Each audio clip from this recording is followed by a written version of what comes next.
नमस्कार, समाचारों में आप सभी का स्वागत है। मैं हूं जया सिन्हा। आइए शुरुआत करते हैं इस वक्त की सुर्खियों के साथ। प्रधानमंत्री मोदी की असम के बारपेटा में चुनावी रैली। कहा, असम में बनेगी कांग्रेस की हार की सेंचुरी और भाजपा के जीत की हैट्रिक। राहुल गांधी की पुदुचेरी में जनसभा। अमित शाह का केरलम में वो करेंगे रोड शो।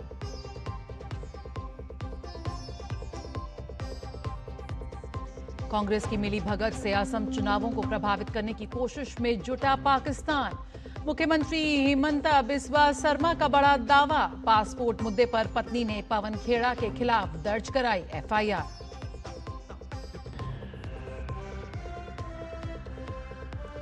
जंग के माहौल में भारतीय टैंकर ग्रीन आशा ने पार किया होर्मुज स्ट्रेट। एलपीजी लेकर ग्रीन सानवी भी आज पहुंचेगा भारत।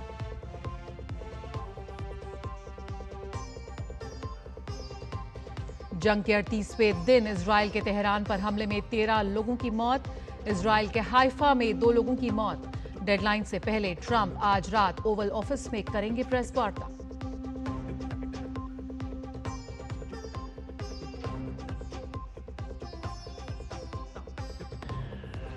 और किर्गिस्तान में आज से एशियाई कुश्ती चैंपियनशिप की शुरुआत। युवा जोश और अनुभव के साथ भारत से मजबूत प्रदर्शन की उम्मीद।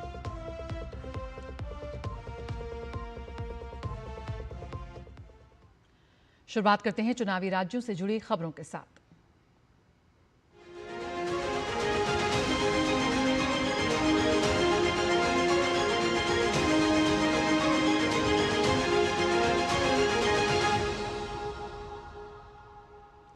प्रधानमंत्री नरेंद्र मोदी ने असम के बारपेटा में चुनावी रैली को संबोधित किया। इस दौरान उन्होंने कांग्रेस पर हमला बोला। पीएम ने कहा कि असम में इस बार भाजपा की जीत की हैट्रिक लगेगी और कांग्रेस की हार की सेंचुरी बनेगी। कांग्रेस ने अपने 60-65 साल के राज में हमारे ट्राइबल परिवार आदिवासियों के साथ सबसे बड़ा अन्याय किया है।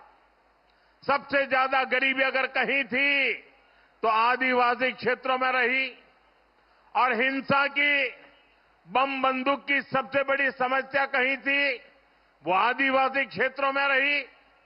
देश के ट्राइबल समाज को कांग्रेस ने सिर्फ यही सब कुछ दिया। साथियों, कुछ साल पहले तक नॉर्थ ईस्ट में ही हर वर्ष औसतन 1000 से अधिक लोग उग्रवाद के कारण मारे जाते थे। बोडो क्षेत्र में क्या क्या हुआ है, हमें कितने लोगों को खोना पड़ा है, कितनी पीढ़ियों के सपने कुचले गए हैं, ये तो आपने बहुत निकट से देखा भी है और भुगता भी है। सालों साथ एक खूनी खेल चलता रहा क्योंकि कांग्रेस की राजनीति, कांग्रेस का करप्शन इसी से फलता फूलता था। कांग्रेस कागजों पर समझौता करती थी, कागजों को लिखा देना और जमीन पर आदिवासी समाज को धोखा देती थी। इसलिए कांग्रेस के समझौते टूट जाते थे। बोडो समाज के साथ उन्होंने ऐसा ही किया था। साथियों, हमारी सरकार ने ट्राइबल क्षेत्रों में विकास पर फोकस किया है। प्रधानमंत्री नरेंद्र मोदी ने कांग्रेस पर सेना के शौर्य को गाली देने का आरोप लगाया। उन्होंने कहा कि कांग्रेस ने हमेशा दुश्मनों के एजेंडे को हवा दी है। पीएम मोदी ने कहा कि कांग्रेस नेताओं का पाकिस्तान कनेक्शन देश पर भारी पड़ता है। यहां तो बहुत बड़ी संख्या में हमारे सैनिक परिवार भी रहते हैं।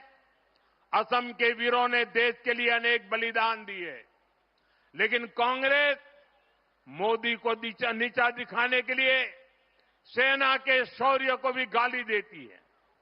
सर्जिकल स्ट्राइक हो, एयर स्ट्राइक हो, हमने देखा है कि कांग्रेस ने हमेशा दुश्मनों के एजेंडे को ही हवा दी है। ऑपरेशन सिंदूर के दौरान भी हमारी सेनाओं ने पाकिस्तान को कुछ ही घंटों में घुटने टेकने पर मजबूर कर दिया था। लेकिन कांग्रेस ने वही गीत गाया जो पाकिस्तान ने लिखा था, जिसकी धुन पाकिस्तान ने तैयार की थी और जो पाकिस्तान को पसंद है। कांग्रेस नेताओं का ये पाकिस्तान कनेक्शन हमेशा देश पर भारी पड़ता है। साथियों, कांग्रेस ने हमारी फौज से कैसे विश्वासघात किया है, इसका एक उदाहरण वन रैंक वन पेंशन भी है। कांग्रेस ने मेरे फौजी भाइयों को दशकों तक ओआरओपी से वंचित रखा। कांग्रेस सिर्फ 500 करोड़ रुपए दिखाकर झूठ कहती थी कि ओआरओपी लागू करेगी। ये बीजेपी एनडी सरकार है जिसने ओआरओपी का लाभ मेरे फौजी परिवारों को दिया। पुडुचेरी में विधानसभा चुनाव को लेकर राजनीतिक सरगर्मियां तेज हो गई हैं। कांग्रेस नेता राहुल गांधी ने आज पुडुचेरी के लासपेट में एक जनसभा को संबोधित किया। राहुल गांधी ने कहा कि हम पुडुचेरी को पूर्ण राज्य का दर्जा देने के लिए पूरी तरह से प्रतिबद्ध हैं। The question of full statehood, it was promised by the BJP. They have not given it. We are fully committed to giving Puducherry full statehood. केंद्रीय गृह मंत्री और भारतीय जनता पार्टी के वरिष्ठ नेता अमित शाह ने आज पार्टी के 47वें स्थापना दिवस के अवसर पर तिरुवनंतपुरम में भाजपा की केरल राज्य समिति कार्यालय में पार्टी का झंडा फहराया। उन्होंने पार्टी के महान नेताओं श्यामा प्रसाद मुखर्जी, दीनदयाल उपाध्याय और केजी मरार के स्मारकों पर भी पुष्पांजलि अर्पित की गई। राज्य भाजपा अध्यक्ष राजीव चंद्रशेखर भी इस कार्यक्रम के दौरान उपस्थित थे। मरारजी भवन में आयोजित इस कार्यक्रम में पार्टी के कार्यकर्ता और नेता शामिल हुए। अमित शाह चुनाव प्रचार के लिए कल तिरुवनंतपुरम पहुंचे थे। उन्होंने कट्टक्कड़ा विधानसभा क्षेत्र में एक जनसभा को संबोधित किया। उनका आज अलपुझा के हरिपाद विधानसभा क्षेत्र में रोड शो करने का कार्यक्रम है। केरल की 140 विधानसभा सीटों के लिए चुनाव 9 अप्रैल को होंगे। केरलम के कार्यक्रमों के बाद अमित शाह पुदुचेरी के लिए रवाना होंगे। यहां वे मन्नाडीपेट में एक विशाल जनसभा को संबोधित करेंगे। असम के सीएम हेमंत बिस्वा शर्मा ने आज गुवाहाटी में एक प्रेस कॉन्फ्रेंस के जरिए कांग्रेस के पासपोर्ट वाले आरोपों का जवाब दिया और कहा कि कांग्रेस पार्टी के भीतर गहरे असंतोष और घबराहट को साफ दिख रही है। जैसे जैसे असम जनादेश की ओर निर्णायक रूप से आगे बढ़ रहा है, इस तरह के हताश और बेबुनियाद हमले केवल उनके कमजोर होते जनाधार को ही उजागर करते हैं। हेमंता ने जानकारी देते हुए कहा कि कल मेरी पत्नी ने एफआईआर दर्ज कराई है और मुझे यकीन है कि पुलिस कानून की सही धारा में केस दर्ज करेगी और कार्रवाई करेगी। उन्होंने कहा कि रिसर्च के दौरान हमने पाया कि कल हुई प्रेस कॉन्फ्रेंस का पूरा मटेरियल एक पाकिस्तानी सोशल मीडिया ग्रुप ने मुहैया कराया था। যোৱাকালি নিশা ৰিণিকী ভূঞা শৰ্মাই এফআইআৰ দাখিল কৰিছে। মই নিশ্চিত যে পুলিচে কেছ ৰেজিষ্টাৰো কৰিব আৰু পুলিচে এই ক্ষেত্ৰত নিজৰ সাংবিধানিক আৰু আইনী দায়িত্ব পালন কৰিব। কিন্তু গোটেই দিশটোত চিন্তনীয় বিষয় এটা হৈছে পাকিস্তানী এংগল। আমি আপোনালোকক ৱেবছাইটত দেখাম যে এই গোটেই ফলছ ডকুমেণ্টছ আৰু গোটেই ফলছ যিটো ডেটা এইখিনি ড্ৰ কৰা হৈছিল এটা পাকিস্তানী সোশ্যাল মিডিয়া গ্ৰুপৰ পৰা। तमिलनाडु विधानसभा चुनाव के लिए नामांकन दाखिल करने की प्रक्रिया आज समाप्त होने वाली है। चुनाव आयोग ने बताया है कि राज्य भर से अब तक कुल 3,430 नामांकन प्राप्त हुए हैं। अंतिम दिन बड़ी संख्या में हाई प्रोफाइल उम्मीदवारों द्वारा अपने नामांकन पत्र दाखिल करने की संभावना है, जिससे चुनावी मुकाबले को और गति मिलेगी। करूर में सबसे अधिक नामांकन दर्ज किए गए हैं, जहां 84 उम्मीदवार चुनावी मैदान में उतरे हैं। इसके विपरीत मदुरई दक्षिण में नामांकन का स्तर सबसे कम रहा है, जहां अब तक केवल 3 नामांकन दाखिल किए गए हैं। पश्चिम बंगाल विधानसभा चुनाव से पहले बेहाला पश्चिम विधानसभा क्षेत्र में तनाव बढ़ गया है। भाजपा के उम्मीदवार इंद्रनील खान ने आरोप लगाया कि टीएमसी के कार्यकर्ताओं ने पार्टी के चुनाव कार्यालय में तोड़फोड़ की। चुनाव आयोग के अनुसार इंद्रनील खान की शिकायत पर रत्ना चट्टोपाध्याय के खिलाफ परनाश्री पुलिस स्टेशन में एफआईआर दर्ज हुई है। भाजपा उम्मीदवार ने आरोप लगाया कि टीएमसी उम्मीदवार और उनके गुंडों ने भाजपा कार्यालय में तोड़फोड़ की, पोस्टर व बैनर भी फाड़ दिए। भाजपा ने कहा ये सब कोलकाता पुलिस अधिकारियों के सामने हुआ। पश्चिम बंगाल में चुनाव का मौसम जारी है और टीएमसी नेता और बेलेघाटा विधानसभा क्षेत्र से उम्मीदवार कृणाल घोष ने विधानसभा चुनाव के लिए नामांकन दाखिल करने से पहले एक रोड शो किया।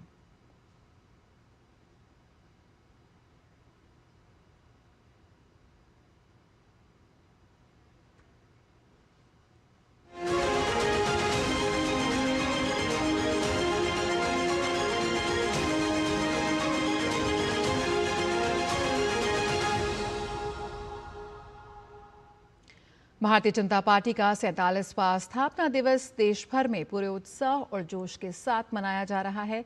इस मौके पर देश भर में कई कार्यक्रमों का आयोजन किया जा रहा है। भाजपा के राष्ट्रीय अध्यक्ष नितिन नवीन ने पार्टी नेताओं के साथ आज नई दिल्ली स्थित पार्टी मुख्यालय में ध्वजारोहण किया। इस दौरान परिसर भारत माता की जय और वंदे मातरम के नारों से गूंज उठा। स्थापना दिवस के अवसर पर पार्टी नेताओं ने देश की एकता, अखंडता और विकास के प्रति अपनी प्रतिबद्धता दोहराई। भाजपा के स्थापना दिवस पर प्रधानमंत्री नरेंद्र मोदी ने देश भर के बीजेपी कार्यकर्ताओं को शुभकामनाएं दी हैं।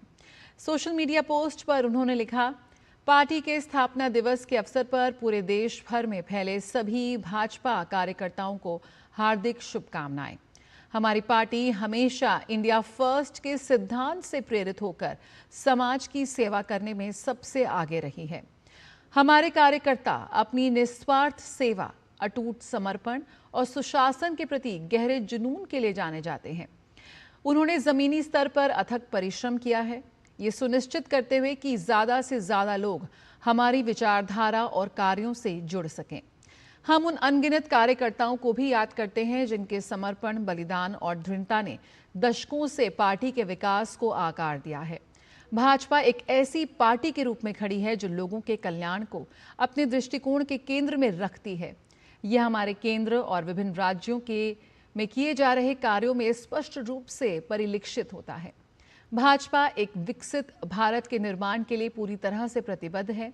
हमारा सामूहिक संकल्प इस दृष्टिकोण को निरंतर आगे बढ़ाता रहे और भारत को प्रगति एवं समृद्धि की नई ऊंचाइयों पर ले जाए। भाजपा के 47वें स्थापना दिवस के अवसर पर राजस्थान के मुख्यमंत्री भजनलाल शर्मा ने जयपुर में भाजपा मुख्यालय पर ध्वजारोहण किया। उन्होंने पार्टी मुख्यालय में कार्यकर्ताओं को संबोधित करते हुए कहा कि भाजपा को अजेय बनाना है और पूरी ताकत के साथ जनता के बीच में रहकर काम करना है। राष्ट्र को लेकर के हैं, हम सबसे पहले राष्ट्र को मानते हैं, उसके बाद हम पार्टी को मानते हैं और उसके बाद हम व्यक्ति को मानते हैं। हमारे कार्यकर्ताओं ने गांव-गांव, ढाणी-ढाणी जाकर के जनता के बीच जुड़ करके जिस तरह से सेवा के भाव से काम किया है और उस राष्ट्र को प्रथम मानते हुए काम किया है, आज मैं कह सकता हूं कि यह भारतीय जनता पार्टी देश की नहीं, दुनिया की सबसे बड़ी पार्टी है, दुनिया की सबसे बड़ी पार्टी है। पश्चिम बंगाल के मेदिनीपुर के खड़गपुर सदर विधानसभा क्षेत्र से भाजपा उम्मीदवार दिलीप घोष ने भाजपा के 47वें स्थापना दिवस पर कहा कि जो लोग देश के लिए बलिदान देना चाहते हैं वो लोग भाजपा से जुड़ते हैं और पार्टी का काम करने का तरीका भी एक रिसर्च करने का विषय है। भाजपा के दिल्ली कार्यालय में देश विदेश से लोग आते हैं और पार्टी की कार्य पद्धति देखते हैं। दुनिया में भारतीय जनता पार्टी एक मिसाल है। जो देश के लिए योगदान देना चाहते हैं वो भारतीय जनता पार्टी में जुड़ते हैं और पार्टी का काम करने का तरीका भी एक अलग रिसर्च करने का विषय है। हमारे केंद्रीय जो कार्यालय है दिल्ली में, उसको देखने के लिए देश विदेश से लोग आते हैं। हम लोग दिखाते भी, देखो कैसा कार्यालय होना चाहिए, कार्य पद्धति कैसी होनी चाहिए। ये दुनिया में एक मिसाल है भारतीय जनता पार्टी, और जो जिसका जय यात्रा शुरू हुआ तो आगे ही आगे बढ़ रहा है। और रुकेंगे एक छोटे से ब्रेक के लिए, जल्द हाजिर होते हैं।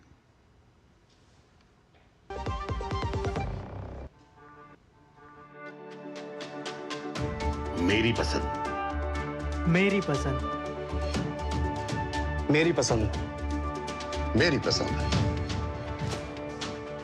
हमारी पसंद, हम सबकी पसंद। मजबूत देश का मजबूत सरिया हो गया स्टील। के धार जिले में स्थित ऐतिहासिक भोजशाला के धार्मिक स्वरूप को लेकर चल रही कानूनी लड़ाई अब सबसे महत्वपूर्ण पड़ाव पर पहुंच गई है। मध्य प्रदेश हाईकोर्ट की इंदौर खंडपीठ में इस मामले से संबंधित याचिकाओं पर आज से नियमित सुनवाई हो जाएगी। कानूनविदों का मानना है कि भारतीय पुरातत्व सर्वेक्षण द्वारा किए गए सर्वे की रिपोर्ट में शामिल वैज्ञानिक साक्ष्य इस मामले में महत्वपूर्ण साबित होंगे। एएसआई की विशेषज्ञ टीम ने कोर्ट के आदेश पर भोजशाला परिसर का वर्ष 2024 में 22 मार्च से 27 जून तक विस्तृत वैज्ञानिक सर्वे किया था। इस दौरान आधुनिक तकनीकों और जीपीआर सर्वे के माध्यम से कई पुरातात्विक साक्ष्य जुटाए गए थे। एएसआई ने सर्वे के बाद रिपोर्ट तैयार कर कोर्ट के समक्ष प्रस्तुत की। आज से शुरू होने जा रही नियमित सुनवाई में इसी रिपोर्ट के निष्कर्षों पर पक्ष और विपक्ष के बीच तर्कों और साक्ष्यों पर बहस होगी। कोर्ट ने स्पष्ट किया है कि पहले याचिकाकर्ताओं के तर्कों को सुना जाएगा, जिसके बाद आपत्तिकर्ताओं को अपनी बात रखने का अवसर दिया जाएगा। हिंदू समुदाय भोजशाला को देवी सरस्वती को समर्पित मंदिर मानता है, जबकि मुस्लिम पक्ष का दावा है कि 11वीं सदी का ये स्मारक कमाल मौला मस्जिद है। वर्तमान में ये भारतीय पुरातत्व सर्वेक्षण के अधीन है। हाईकोर्ट के 2 जजों ने धार में परिसर का निरीक्षण किया था। 7 अप्रैल 2003 के एएसआई के आदेश के अनुसार हिंदुओं को हर मंगलवार परिसर में पूजा करने की अनुमति है, जबकि मुसलमानों को हर शुक्रवार नमाज अदा करने की अनुमति है। आबकारी नीति मामले में आज दिल्ली के पूर्व मुख्यमंत्री और आम आदमी पार्टी प्रमुख अरविंद केजरीवाल ने दिल्ली हाईकोर्ट में नई याचिका दायर की है। उन्होंने मांग की है कि जस्टिस स्वर्णकांता शर्मा इस केस की सुनवाई से खुद को हटा लें। इससे पहले केजरीवाल ने दिल्ली हाईकोर्ट के चीफ जस्टिस को पत्र लिखकर मांग की थी कि इस केस की सुनवाई जस्टिस स्वर्णकांता की बजाय किसी दूसरे जज को ट्रांसफर कर दी जाए। हालांकि हाईकोर्ट रजिस्ट्री ने उनकी मांग को ठुकरा दिया था। इसके बाद उन्होंने सुप्रीम कोर्ट का रुख भी किया था। आपको बता दें कि जस्टिस स्वर्णकांता शर्मा की बेंच ही निचली अदालत से आरोप मुक्त किए जाने के खिलाफ सीबीआई की अपील पर सुनवाई कर रही है। जम्मू कश्मीर के रामबन जिले में बारिश के कारण भूस्खलन और चट्टानों से पत्थर गिरने के बाद जम्मू श्रीनगर राष्ट्रीय राजमार्ग पर सोमवार तड़के यातायात रोक दिया गया। अधिकारियों ने जानकारी दी कि यातायात पुलिस के एक प्रवक्ता ने बताया कि करोल ब्रिज और चंदरकोट के बीच सुरंगों में भूस्खलन और पत्थर गिरने से मार्ग अवरुद्ध हो गया, जिसके कारण राजमार्ग पर दोनों दिशाओं में वाहनों की आवाजाही रोक दी गई। राजमार्ग से मलबा और पत्थर हटाने के लिए मशीनें और कर्मचारी लगातार काम कर रहे हैं। दिल्ली एनसीआर में एक बार फिर मौसम का मिजाज बदलने जा रहा है। मौसम विभाग के ताज़ा पूर्वानुमान के अनुसार 7 और 8 अप्रैल को क्षेत्र में तेज हवाएं, बादल छाए रहने के साथ ही बारिश होने की संभावना है। मौसम विभाग के अनुसार 7 अप्रैल को न्यूनतम तापमान 20 डिग्री और अधिकतम 31 डिग्री रहने का अनुमान है, जबकि 8 अप्रैल को तापमान और गिरकर न्यूनतम 18 डिग्री और अधिकतम 31 डिग्री रह सकता है। 9 अप्रैल को भी आंशिक बादल छाए रहेंगे, जबकि 10 और 11 अप्रैल को मौसम साफ होने का अनुमान है और तापमान धीरे धीरे बढ़कर अधिकतम 33 से 34 डिग्री तक पहुंच सकता है। मौसम में इस बदलाव का कारण पश्चिमी विक्षोभ को माना जा रहा है। पश्चिम एशिया में जारी जंग के बीच एक और भारतीय झंडे वाले जहाज ग्रीन आशा ने होर्मुज स्ट्रेट को सुरक्षित रूप से पार कर लिया है। 28 फरवरी को ईरान पर अमेरिकी और इजरायली हमलों के बाद से इस समुद्री गलियारे से निकलने वाला ये 9वां भारतीय टैंकर है। ये उपलब्धि भारत की ऊर्जा आपूर्ति के लिहाज से काफ़ी महत्वपूर्ण मानी जा रही है। रिपोर्टों के अनुसार ग्रीन आशा एक एलपीजी कैरियर है और इस पर 20,000 टन एलपीजी लदी है। इससे पहले पिछले कुछ दिनों में भारतीय tanker Shivalik, Nanda Devi, pine gas, जग लाड़की, जग वसंत, BWTYR, BWELM होर्मुज स्ट्रेट पार कर भारत पहुंचे थे। वहीं आज भारतीय ध्वज वाला एलपीजी टैंकर ग्रीन सानवी सफलतापूर्वक भारत पहुंचेगा। इस टैंकर में करीब 46,650 मीट्रिक टन एलपीजी लदी हुई है। इतनी बड़ी मात्रा में एलपीजी सप्लाई चेन को मजबूत करने के लिए महत्वपूर्ण भूमिका निभा सकते हैं। और देश में वाहनों की खुदरा बिक्री में वित्त वर्ष 2025 और 26 में ऐतिहासिक वृद्धि देखने को मिली है। Federation of automobile dealers associations के अनुसार इस वर्ष वाहनों की कुल बिक्री 13.3% बढ़कर रिकॉर्ड 2,96,71,64 इकाई पर पहुंच गई। पिछले वित्त वर्ष 2024 और 25 में ये संख्या 2,61,00,000। और आइए, प्रधानमंत्री मोदी ने असम के बारपेटा में एक रोड शो किया है। आइए दिखाते हैं उसकी झलकियां।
तो इस वक्त चुनाव प्रचार अपने पूरे चरम पर है और तमाम राजनीतिक दलों के स्टार प्रचारक इस वक्त मैदान में, और इसी कड़ी में प्रधानमंत्री की बेहद अहम असम में चुनावी जनसभाओं को लगातार वो वहां पर संबोधित कर रहे हैं। आज उनकी 3 बड़ी रैलियां बारपेटा, होजाई और तीसरी रैली डिब्रूगढ़ में होने जा रही है। और आइए बात करते हैं यहाँ पर इस वक्त चल रहे ईरान, इजराइल और अमेरिकी संघर्ष की, जिसके 38वें दिन इजराइल के तेहरान पर हुए हवाई हमले में 13 लोगों की मौत हो गई है। इस बीच तेहरान में शरीफ प्रौद्योगिकी विश्वविद्यालय को निशाना बनाया गया। ईरानी मीडिया ने इन हमलों और वहां इमारतों को हुए नुकसान की जानकारी दी। साथ ही परिसर के पास स्थित प्राकृतिक गैस वितरण केंद्र पर भी असर पड़ने की बात कही। इस विश्वविद्यालय पर वर्षों से कई देशों ने प्रतिबंध लगा रखे हैं, क्योंकि इसका सैन्य कार्यों, खासकर ईरान के बैलिस्टिक मिसाइल कार्यक्रम से संबंध रहा है। ये मिसाइल कार्यक्रम अर्धसैनिक बल रिवोल्यूशनरी गार्ड के नियंत्रण में है। ईरान ने इजराइल के हाइफा शहर पर मिसाइल से हमला किया। हमले में 2 लोगों की मौत हो गई है, जबकि 2 लोग लापता हैं। ईरान के हमलों के बाद पूरे मध्य इजराइल में सायरन गूंज रहे हैं। रविवार को ईरान ने इजराइल में 4 मिसाइलें दागी थीं। इनमें से एक भारी मिसाइल हाइफा शहर में स्थित एक अपार्टमेंट ब्लॉक पर गिरा, जिससे इमारत का हिस्सा ढह गया। इसके बाद बचावकर्मी पूरी रात बचाव अभियान में जुटे रहे। आज सुबह मलबे से 2 लोगों के शव बरामद किए गए हैं, जबकि 2 अन्य अब भी लापता हैं। ईरान जंग के बीच अमेरिकी राष्ट्रपति डोनाल्ड ट्रंप आज प्रेस कॉन्फ्रेंस करेंगे। ये प्रेस वार्ता भारतीय समय अनुसार आज रात 10:30 बजे होगी। ओवल ऑफिस में होने वाली इस प्रेस वार्ता के दौरान सैन्य अधिकारियों के साथ मीडिया के सवालों का जवाब देंगे और ईरान में लापता अमेरिकी एयरमैन के रेस्क्यू ऑपरेशन पर जानकारी देंगे। ओपेक प्लस तेल समूह के 8 देशों ने वैश्विक तेल बाजार में स्थिरता बनाए रखने के लिए मई में उत्पादन बढ़ाने का फैसला किया है। पेट्रोलियम निर्यातक देशों के संगठन ओपेक की वेबसाइट पर जारी बयान के अनुसार इन देशों ने उत्पादन में 2.06 लाख बैरल प्रतिदिन की बढ़ोतरी करने की घोषणा की है। ओपेक प्लस समूह में शामिल देशों सऊदी अरब, रूस, इराक, संयुक्त अरब अमीरात, कुवैत, कजाकिस्तान, अल्जीरिया और ओमान ने चेतावनी दी है कि तेल अवसंरचना पर हमलों से हुए नुकसान की भरपाई में काफी समय लगेगा और आपूर्ति को पहले के स्तर पर लाना आसान नहीं होगा। उन्होंने कहा कि ऐसे हमले और समुद्री मार्ग में व्यवधान तेल की कीमतों को स्थिर रखने के प्रयासों को कमजोर करते हैं, जिससे उत्पादकों, उपभोक्ताओं और वैश्विक अर्थव्यवस्था पर असर पड़ता है।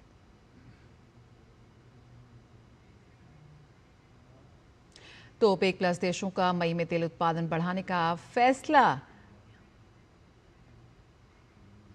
आज बीजेपी का स्थापना दिवस है।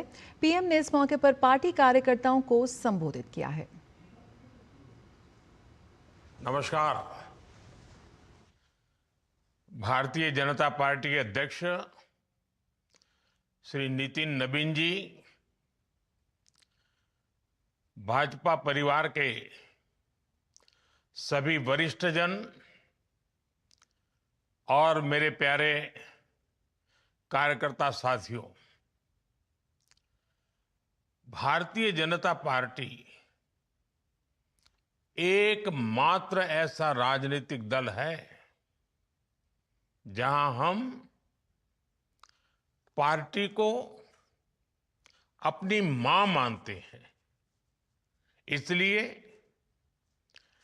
पार्टी का स्थापना दिवस हमारे लिए ये केवल एक राजनीतिक आयोजन नहीं होता, ये हम सब कार्यकर्ताओं के लिए एक भावुक अवसर होता है। ये दिन हमें पार्टी के प्रति कृतज्ञता व्यक्त करने का मौका देता है कि पार्टी ने हमें राष्ट्र सेवा का सौभाग्य दिया। मैं आप सभी को, देश भर के कोटि कोटि भाजपा कार्यकर्ताओं को, भाजपा के विशाल समर्थन करने वाले मेरे देश के सभी नागरिकों को भाजपा स्थापना दिवस की बहुत बहुत बधाई देता हूं। साथियों, मैं इस अवसर पर पार्टी के संस्थापकों और वरिष्ठों को भी आदरपूर्वक याद करता हूं। डॉक्टर श्यामा प्रसाद मुखर्जी, दीनदयाल उपाध्याय जी, नानाजी देशमुख, कुशाभाऊ ठाकरे जी, जेना कृष्णमूर्ति जी, राजमाता विजयाराजे सिंधिया जी, सुंदर सिंह भंडारी जी, अटल जी, अडवाणी जी, मुरली मनोहर जोशी जी, पी परमेश्वरन जी, कबींद्र पुरकायस्थ जी, ऐसे अनगिनत उत्तर, दक्षिण, पूरब, पश्चिम हिंदुस्तान के कोने कोने में ऐसी सभी विभूतियों को मैं आज आदरपूर्वक नमन करता हूं। साथियों, मैं हमारे युवा अध्यक्ष श्रीमान नितिन जी का भी इस आयोजन के लिए विशेष रूप से धन्यवाद करता हूं। उनके अध्यक्ष बनने के बाद ये पार्टी की स्थापना दिवस का पहला अवसर है। आपकी लीडरशिप में पार्टी पूरी ऊर्जा से देश सेवा में लगी है। इस समय जिन 5 राज्यों में चुनाव है, वहां भी पार्टी में एक नई ऊर्जा देख रहा हूं, कार्यशैली में नयापन देख रहा हूं। ऐसा लग रहा है नवीन जी ने पार्टी में नवीनता भर दी है। साथियों, आज बीजेपी जिस शिखर पर है उसकी चमक सबको दिखती है, लेकिन यहां तक पहुंचने के लिए लाखों कार्यकर्ताओं का जो श्रम है, उन्होंने जो तप, त्याग और तितिक्षा की पराकाष्ठा की है, उसे वही जान सकता है जो इस पार्टी के संकल्पों के लिए समर्पित होकर स्वयं इस साधना का हिस्सा रहा है। एक वो भी दौर था भाजपा के पास किसी कोने में दूर दूर तक सत्ता का नामो निशान नहीं था, न कोई संसाधन और न ही कोई सुविधा थी। उस समय भाजपा कार्यकर्ता के लिए कहा जाता था कि उसका एक पैर रेल में और दूसरा जेल में होता है। जनता के साथ जुड़ने के लिए भाजपा कार्यकर्ता रेल से एक शहर से दूसरे शहर भागता रहता था, दौड़ता रहता था और जनता से जुड़े मुद्दे उठाने के लिए जेल जाने में भी संकोच नहीं करता था। उस कठिन समय में भी भाजपा के कार्यकर्ताओं के पास सबसे बड़ी चीज थी आने वाले भविष्य पर भरोसा। उनका दृढ़ विश्वास था कि वो आज जो मेहनत कर रहे हैं उससे आने वाले भारत का भविष्य उज्जवल होगा। और इस भरोसे के लिए भाजपा के कार्यकर्ताओं ने क्या क्या नहीं सहा। आपातकाल, इमरजेंसी का घनघोर दमन, कांग्रेस के षड्यंत्र, राजनीतिक रूप से हमें अछूत बनाने की लगातार कोशिशें, इन सब से लड़कर हमारे निस्वार्थ कार्यकर्ता पार्टी को अपने परिश्रम से, अपनी साधना से, अपने संकल्प से यहां तक लेकर आए हैं। और इस यात्रा में हमारे कितने ही कार्यकर्ताओं को अपनी जान तक गंवानी पड़ी है। हमने बंगाल और केरलम जैसे राज्यों में देखा है वहां किस तरह हिंसा को पॉलिटिकल कल्चर बना दिया गया है, लेकिन भाजपा कार्यकर्ता ऐसे हालातों में भी डिगा नहीं, डरा नहीं। आज भी भाजपा का कार्यकर्ता देश सेवा के भाव के साथ निरंतर काम कर रहा है। आज भाजपा के स्थापना दिवस पर पार्टी के लिए अपना जीवन गंवाने वाले सभी कार्यकर्ताओं को श्रद्धांजलि देता हूं, नमन करता हूं। साथियों, आज लोकतंत्र की कितनी ही उपलब्धियां बीजेपी के नाम पर है। देश में लंबे अंतराल के बाद किसी पार्टी को इतना स्पष्ट जनमत मिला है, लेकिन हम इस सफलता की विवेचना करें तो हमें नियत, नीति, निष्ठा, एक लंबी यात्रा हम भली भांति देख सकते हैं। राष्ट्रीय स्वयंसेवक संघ के विशाल और पवित्र वटवृक्ष के नीचे हमें साफ नियत के साथ, शुचिता के साथ राजनीति में कदम रखने की प्रेरणा मिली। फिर शुरुआत के कुछ दशकों में, चाहे वो जनसंघ का समय रहा हो या भाजपा का, हमने एक संगठन के लिए नीतियां निर्धारित करने में अपनी ऊर्जा लगाई। फिर उसके बाद जो समय आया, उसमें भाजपा ने पूरी निष्ठा से अपनी ताकत खुद को एक सशक्त काडर बेस्ड पार्टी बनाने में झोंक दी। हमने कार्यकर्ताओं का ऐसा विशाल काडर खड़ा किया जिनमें सेवा भावना से कार्य करने का समर्पण था, जिन्होंने पार्टी के सिद्धांतों को अपने जीवन का आदर्श बनाया और जिन्होंने किसी भी परिस्थिति में अपने मूल्यों से समझौता स्वीकार नहीं किया।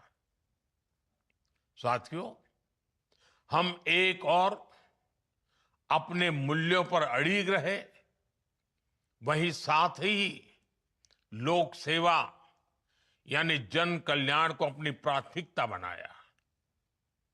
हमारे पास संसाधन सीमित थे, तब हम कहीं सरकार में भी नहीं थे, लेकिन हमारी पार्टी लोगों की सेवा के लिए समर्पित रही।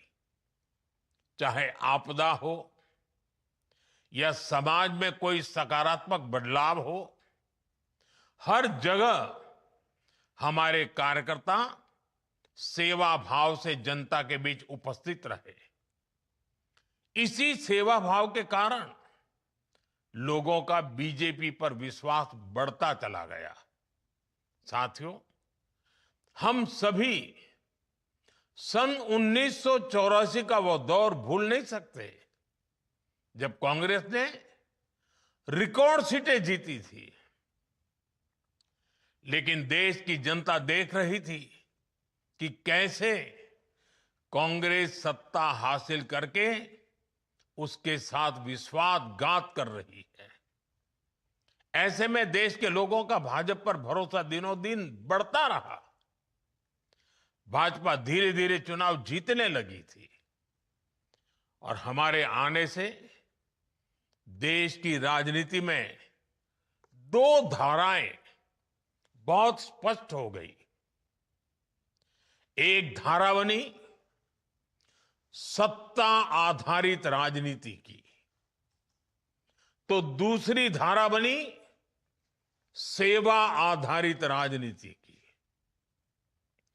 सत्ता को प्राथमिकता देने वाली राजनीति का धीरे धीरे पतन होने लगा और सेवा भाव वाली राजनीति को धीरे धीरे लोगों का भारी समर्थन मिलने लगा। आज हमें इस बात पर गर्व है कि हमने अपने आचरण से भारत की राजनीति में एक नया सिद्धांत स्थापित किया है। राष्ट्र प्रथम का सिद्धांत, राष्ट्रीय एकता, राष्ट्रहित, सर्वोपरि, ये हमारी पहचान बन गई है। साथियों, भारत की राजनीति में भाजपा ने गठबंधन की राजनीति का भी एक नया आदर्श स्थापित किया। हमारे देश में सत्ता के लिए गठबंधन के अनेक प्रयोग हुए, लेकिन राष्ट्रहित को सर्वोपरि मानते हुए राष्ट्र के लक्ष्यों को प्राप्त करने के लिए अगर कोई गठबंधन बना तो वो भाजपा द्वारा बनाया गया गठबंधन था, एनडीए। अब तो एनडीए गठबंधन 25 वर्ष से भी ज्यादा का हो गया है। हमारे एनडीए परिवार का निरंतर बढ़ना ये दिखाता है कि भाजपा कितनी सर्वसमावेशी है और क्षेत्रीय आकांक्षाओं को सर्वोपरि रखते हुए काम करती है। साथियों, हमसे पहले देश ने परिवारवादी, वंशवादी, राजनीति का बोलबाला देखा था और आज भी अलग अलग कोने में वो खेल चल ही रहा है। या तो फिर लेफ्ट का गवर्नेंस मॉडल देखा था, लेकिन हमारा गवर्नेंस मॉडल यूनिक रहा। हमारे गवर्नेंस मॉडल में पॉलिसी में स्थिरता थी, सरकार में स्थिरता थी। हमने जो कहा वो करके दिखाया। आज भाजपा की पहचान के साथ ये बात जुड़ गई है कि जो वो कहती हैं वो जरूर करती हैं। साथियों, भारतीय जनता पार्टी ने वडोदरा में 1994 में महिला आरक्षण का प्रस्ताव पारित किया था। हमने ये भी तय किया था कि संगठन में ज्यादा से ज्यादा महिलाओं को आगे बढ़ाएंगे और सरकार में आने के बाद हमने महिला आरक्षण का अपना वायदा पूरा करके दिखाया। अब हम पूरी शक्ति से जुटे हैं कि साल 2029 में नारी शक्ति वंदन अधिनियम की भावना के अनुरूप ही चुनाव हो। साथियों, आज भाजपा गुड गवर्नेंस का सिंबल बन गई है, लास्ट माइल तक डिलीवरी का सिंबल बन गई है। पंडित दीनदयाल उपाध्याय जी ने हमें अंत्योदय का सिद्धांत दिया था। हमने इसी विजन पर चलते हुए सैचुरेशन का मार्ग अपनाया। इसी का नतीजा था कि देश के 25 करोड़ गरीबों को गरीबी से बाहर निकालने में हम कामयाब रहे। साथियों, डॉक्टर श्यामा प्रसाद मुखर्जी ने जम्मू कश्मीर के लिए अपना बलिदान तक दे दिया था। दशकों से जम्मू कश्मीर में अनुच्छेद 370 देश की संवैधानिक एकता और अखंडता के लिए एक चुनौती बना हुआ था, एक दीवार खड़ी कर दी गई थी। उस समय कश्मीर से 370 को खत्म करना, इसे पूरी तरह से असंभव माना जाता था, नामुमकिन माना जाता था। लेकिन अपनी स्थापना के दिन से ही भाजपा का एक संकल्प था कि 370 का कलंक देश के साथ माथे से हटकर रहेगा, और हमने ये काम करके दिखाया। साथियों, राष्ट्रीय सुरक्षा, आतंकवाद पर प्रहार, ये भाजपा के लिए ऐसे मुद्दे रहे जिन पर हमारी पार्टी हमेशा अड़ी रही है। आज हम डिफेंस में देश को आत्मनिर्भर बना रहे हैं, बॉर्डर पर सुरक्षा के लिए नए नए उपाय कर रहे हैं, सीमावर्ती गांवों को प्रथम मानकर वहां विकास कर रहे हैं ताकि भारत की सीमाएं हमेशा सुरक्षित रहें। इसी तरह देश में नक्सलवाद, माओवाद की कमर तोड़ने का काम भी अगर किसी ने किया है तो वो भाजपा है। साथियों, भाजपा के शुरुआती दिनों से ही हम कहा करते थे, कच्छ हो या कोहिमा, अपना देश अपनी माटी।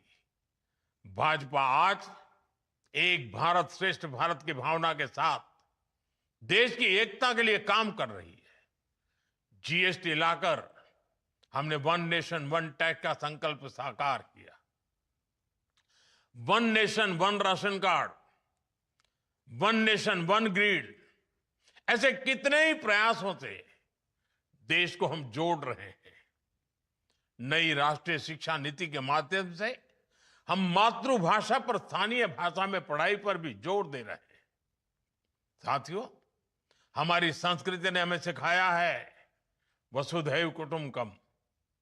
हम पूरे विश्व को एक परिवार मानते हैं। आज युद्ध के इस समय में भी भारत की इसी भावना को हम प्रतिस्थापित होते देख रहे हैं। एक समय था जब भारत सबसे समान दूरी बनाकर रखने में गर्व करता था। आज का भारत सबसे समान निकटता बनाकर चल रहा है। साथियों, हम विकास और विरासत दोनों को साथ लेकर चल रहे हैं। कांग्रेस ने हमेशा सिर्फ एक परिवार को प्राथमिकता दी, बाकी के साथ अन्याय किया, घोर अन्याय किया। जबकि भाजपा मां भारती के हर महान संतान को उचित सम्मान दे रही है।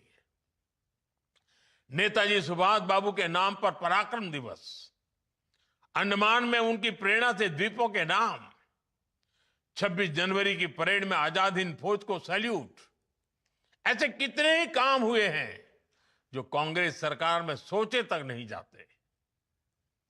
खादी को पुनर्जीवित करना हो, स्वदेशी के लिए लोगों को फिर से जागरूक करना हो, भाजपा ने राष्ट्र की चेतना को नई ऊर्जा दी है, नई प्रेरणा दी है। साथियों, पूरे विश्व में एक अवधारणा रही है कि पर्यावरण की रक्षा करते हुए विकास बहुत मुश्किल होता है, लेकिन भारत ने इस अवधारणा को भी तोड़ा है। हमने पर्यावरण की रक्षा करते हुए अपनी अर्थव्यवस्था को तेज गति दी है। 11 साल पहले भारत दुनिया की 11वीं सबसे बड़ी अर्थव्यवस्था था। इतने कम वर्षों में दुनिया की 4थी सबसे बड़ी अर्थव्यवस्था बने हैं। और ये तेज विकास पर्यावरण की रक्षा करते हुआ है।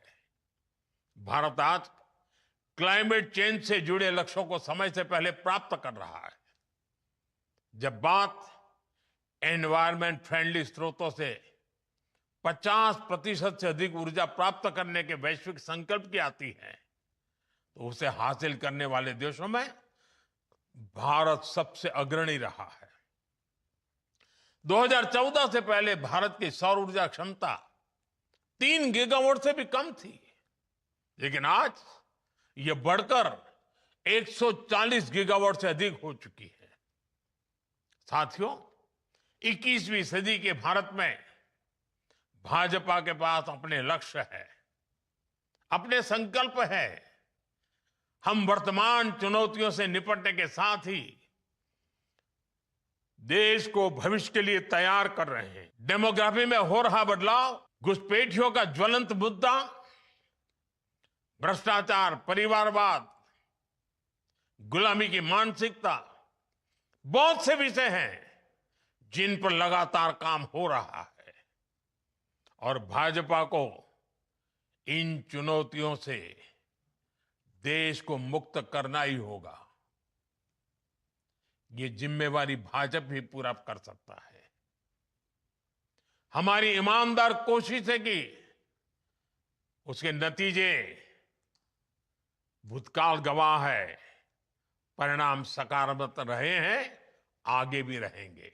देश जानता है हर चुनौतियों का सामना करने के लिए भारतीय जनता पार्टी ईमानदारी से कोशिश करती है। आज भी करते हैं, आगे भी करते हैं। पहले भी सकारात्मक नतीजे मिले हैं, आगे भी सकारात्मक नतीजे मिलने वाले हैं। साथियों, अंग्रेजों के दौर के सैकड़ों काले कानूनों का अंत, लोकतंत्र के लिए नए संसद भवन का निर्माण, सामान्य समाज के गरीबों के लिए 10% आरक्षण, कानून बनाकर 3 तलाक पर रोक, सीएए का कानून, अयोध्या में राम मंदिर का निर्माण, ऐसे कितने ही काम है जो भाजपा के ईमानदार प्रयासों का नतीजा है। और हमारा मिशन अभी भी जारी है। Uniform civil code, 1 nation 1 election, ऐसे सभी विषयों पर आज देश में एक गंभीर चर्चा भी हो रही है और इस दिशा में सकारात्मक प्रगति भी हो रही है। साथियों, हमारा लक्ष्य है विकसित भारत का निर्माण, आत्मनिर्भर भारत का निर्माण। और इस लक्ष्य की प्राप्ति के लिए हम निस्वार्थ भाव से लगे रहेंगे।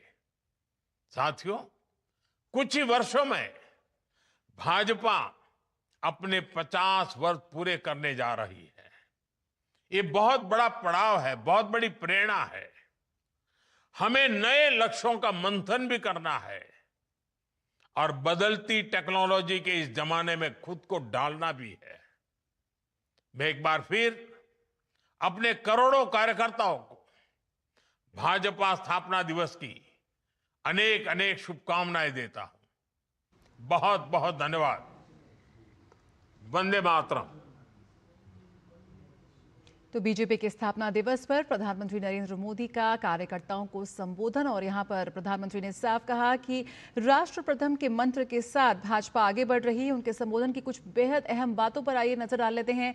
भाजपा के स्थापना दिवस पर प्रधानमंत्री नरेंद्र मोदी ने कार्यकर्ताओं को शुभकामनाएं दी हैं। उनके निरंतर प्रयास और अधिक परिश्रम के लिए उन्हें बधाई दी है। उन्होंने कहा कि पार्टी ने हमें राष्ट्र सेवा का सौभाग्य दिया और राष्ट्र प्रथम के मंत्र के साथ, विजन के साथ भाजपा हमेशा आगे बढ़ी है। नितिन नवीन ने पार्टी में नवीनता भर दी है। एक युवा अध्यक्ष के साथ भाजपा आज एक नए विजन और नए ऊर्जा के साथ आगे बढ़ रही है। भाजपा के कार्यकर्ताओं ने कांग्रेस का षड्यंत्र सहा है। साथ ही प्रधानमंत्री ने कहा कि हमने जन कल्याण को अपनी प्राथमिकता बनाया। आज बीजेपी गुड गवर्नेंस का सिंबल बन चुकी है और भाजपा पर देश का भरोसा लगातार बढ़ा है। देश के साथ किए हर वादे को भाजपा ने निभाया है। हम बॉर्डर पर सुरक्षा के नए नए उपाय कर रहे हैं। साथ ही जो तमाम वादे भाजपा ने किए हैं उसे पूरा कर रहे हैं। साथ ही प्रधानमंत्री ने महिला आरक्षण विधेयक को लेकर भी जिक्र किया कि कैसे भाजपा अपने वादे को जरूर निभाएगी। रुकेंगे एक छोटे से ब्रेक के लिए, जल्द हाजिर होते हैं। जब धरती चीर कर निकलता है लोहे का पत्थर और मिलता है मोंगिया के जोश से, फिर तपता है, पिघलता है और बनता है फौलाद। अब होता है सरिया सारी खूबियों के साथ। मोंगिया स्टील, मजबूत देश का मजबूत सरिया। और बीजेपी के स्थापना दिवस पर पार्टी मुख्यालय में अध्यक्ष नितिन नवीन इस वक्त संबोधित कर रहे हैं। ये सीधे रुक करते हैं। विषय आए, लेकिन अगर हम इन तीन महापुरुषों के उस कालखंड को याद करते हैं तो लगता है आज हमारे प्रधानमंत्री जी राष्ट्रवाद को, अंत्योदय को और सुशासन की उस गवर्नेंस मॉडल को, तीनों को अगर किसी व्यक्ति ने आत्मसात कर आगे बढ़ाने का काम किया है तो हमारे श्रद्धेय प्रधानमंत्री नरेंद्र मोदी जी ने लगातार इन तीनों विषयों को साथ में लेकर आगे बढ़े हैं। और जब वो उनकी कल्पना, जब वो 2047 के विकसित भारत के सपने को कहते हैं तो हमें लगता है कि जो विकास का विषय उन्होंने हम सब के सामने रखा है, 2047 के विकसित भारत का सपना, वो आज 140 करोड़ भारतीयों का संकल्प बनता जा रहा है। ये कहीं ना कहीं हमारे इतने बड़ी भारतीय जनता पार्टी के कार्यकर्ताओं का जो विश्वास जनता के बीच में है वो कहीं ना कहीं हमें देखने को मिलता है। भारतीय जनता पार्टी के संगठन के कार्यकर्ता लंबे समय तक राज्यों में संघर्ष किए। हम उस कालखंड को भी अभी चर्चा हो रही थी प्रधानमंत्री जी के संवाद में, जब हम 2 सीटों पर 1984 के परिणाम में हम आए थे। लेकिन हमें याद है, उन लोगों का संघर्ष याद करना चाहिए जो उस समय थके नहीं, डरे नहीं, झुके नहीं। उन्होंने एक संकल्प लिया और यही कारण है कि 2 सीटों के बावजूद भी हमारे नेताओं ने जो उस समय संकल्प लेकर पार्टी को आगे बढ़ाने का रास्ता निकाला, आज भारतीय जनता पार्टी विश्व की सबसे बड़ी पार्टी बनकर उभरी है। तो कहीं ना कहीं उस समय के उस संकल्प को हमें याद करना चाहिए। और मेरा ये मानना है कि ये विषय इसलिए आ पाया क्योंकि त्याग, तपस्या और समर्पण के भाव से हमारे नेताओं ने काम किया, हमारे वरिष्ठ कार्यकर्ताओं ने काम किया। और उस कालखंड को अगर हम एक एक चीज़ों को स्मरण करते हैं तो मेरा ये मानना है कि जब हम कार्यकर्ताओं के संघर्ष को याद करते हैं, उस समय पोस्टर लगाना, दीवार लेखन करना, रिक्शे से चलकर प्रवास करना, ट्रेन से यात्रा करके प्रवास करना।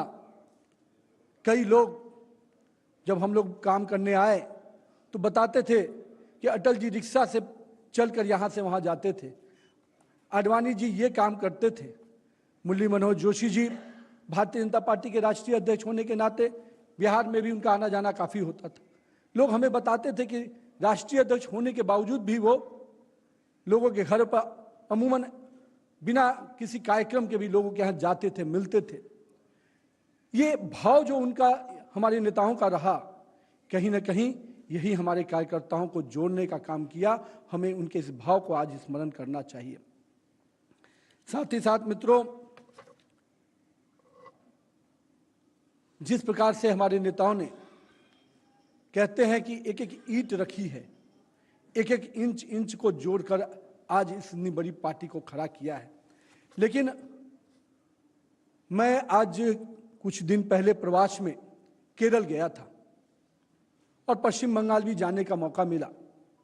अभी हाल ही में मैं केरल में उन कार्यकर्ता परिवारों से मिला जिन्होंने, किसी ने अपने पति को खोया है, किसी ने अपने बेटे को खोया है, किसी ने अपने भाई को खोया है।